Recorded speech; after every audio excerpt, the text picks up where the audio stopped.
today, we still struggle with some of the problems from years past, recognizing that your zip code can determine your life expectancy. And so we still have some opportunity for change. The white doctors want to take care of you. So where do you go? I mean, that's a struggle. So Dr. Lucius Alston, being a Black doctor in the Black community, he achieved something at a time seemed unachievable. To think about it for a minute, being born around 1878 or something, having the vision of being a doctor, Reconstruction had just ended. The Civil War hadn't been that far back. So to be able to have that mindset and say, I'm going to achieve this, I'm going to do this work, and I'm going to do it in the Black community.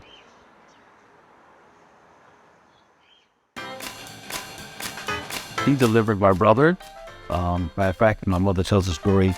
She was having the baby, and they were at the office, and he was getting in there. So, okay, Miss Gladys, I have these babies today, and his wife was there, and they started her everything. And so, oh my goodness, go get some extra help. We got 2 babies. They didn't know she was having twins, and so they got the twins out, and everybody came out okay. But those days, it wasn't that easy to predict that. She didn't know. Dr. Hackett was the first Black physician in Phoenix, and Dr. Alston was the first Black physician in Mesa, Arizona. And both of them came to Arizona and developed their medical practices at a time when Blacks couldn't receive care in the majority institutions. Dr. Hackett starting a Black hospital, and Dr. Alston starting, there was a community center and other areas of development around his office. It really gave people the role model that says, we as Black people can do some really great things, including improving the health of our community. And I think it was important to show other young people that they could also have a career in medicine.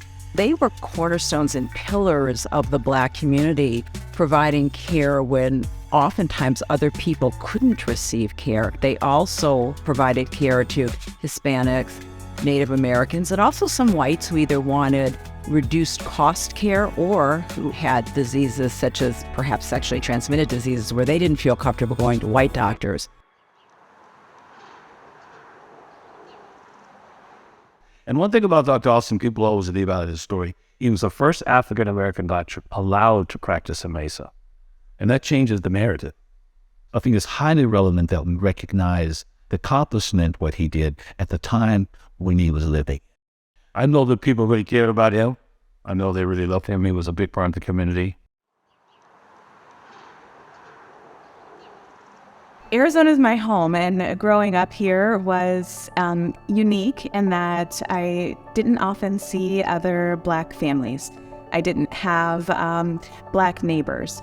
My parents worked really hard to make sure that I still felt and learned and had appreciation for Black culture. When I left here and went to college in Atlanta, Georgia at Spelman College, it was the most empowering experience. And then later, after years of medical school and additional training, being able to choose to come back home to practice my career. So I came to Arizona back in 1989, and I came specifically to work for Mayo Clinic here in Arizona, which was about a year and a half old at that time. I had finished my training in Minnesota at Mayo Clinic Rochester after having spent 9 years at Howard University. And I loved the Mayo system but didn't want to stay in Minnesota, so I decided to try Arizona. I had gone to school in a historically Black university setting, Howard University, so I had done undergrad medical school and 3 years of training there. And so it really was a sense of community, a sense of where you felt that you could be yourself no matter what. And so coming to Arizona was different because the Black population here was very small. Thinking about the health of the Black community today, I'm cautious to make any broad generalizations, recognizing that we all come from different circumstances and have access to different resources. And so we still have some opportunity for change, and that really starts with exposing people to healthy food, healthy lifestyles, improving our education system here. We know there's a direct correlation with education and health. And so we have some opportunities for improvement in that regard. So when you look at the fact that the life expectancy of Blacks is less than any other group, that's of concern. When you look at the fact that the chronic diseases such as cardiovascular disease, diabetes, other diseases are higher in the Black community, that's of concern. Many of the things that have been undiagnosed in the past in Blacks today were even more undiagnosed back in the early 1900s. So there's historically been a lot of lack of trust within the healthcare system. Most people point to the Tuskegee experiment where Blacks were intentionally infected with syphilis and then not given treatment to understand the natural history of syphilis. Often I think about in today's society, we label people as non-compliant. And that's a term that's used in the medical profession, meaning that they didn't do what I told them to do. So, they're not compliant with medical directions. What that often comes down to is a lack of trust in the system. And if you don't trust those who are taking care of you, and you don't trust that they're trying to understand what are your barriers to being compliant, that non-compliance will continue. So some of it's lack of trust, some of it may be lack of resources, some of it may be the time spent explaining to a patient why they should take care of themselves in a particular way. There are so many layers to what has led to the mistrust of healthcare professionals from the Black community. And the Tuskegee experiment is just one. But for years, birthed from slavery, the Black body has been dishonored. And people have treated Black humans as other.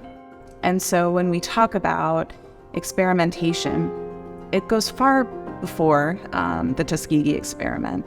The health conditions that Black Americans suffer from disproportionately are no different in Arizona than they are in other states across the U.S. Our challenge ends up being, in some cases, access to healthcare, quality healthcare that we can trust, access to early detection and screening, which ultimately causes us to have delay to diagnosis, at which time often the medical illness is much farther along or more difficult to control. Tuskegee experiment gets a lot of mention, especially in the era of COVID, and when there were rapid advances being made and clinical trials going on to really propel bringing the vaccine to the forefront, and the recognition that Black and Brown communities were suffering and dying at disproportionate rates compared to others from COVID-19. We need continued emphasis on trying to bring down these health disparities within the Black community, including funding for research to understand why these disparities and intervention in the communities so that we can partner with communities to help address these health disparities. I think you change it in a number of ways. One is education of the community about what has changed since the Tuskegee days. The other very big thing is increasing the number of Black physicians in this country. My husband is a physician. He and I recognized that there were some gaps in our matriculation that we intended to fill and wanted to fill. And so we created what we wished we'd always had, and that's in our nonprofit called Elevate Med.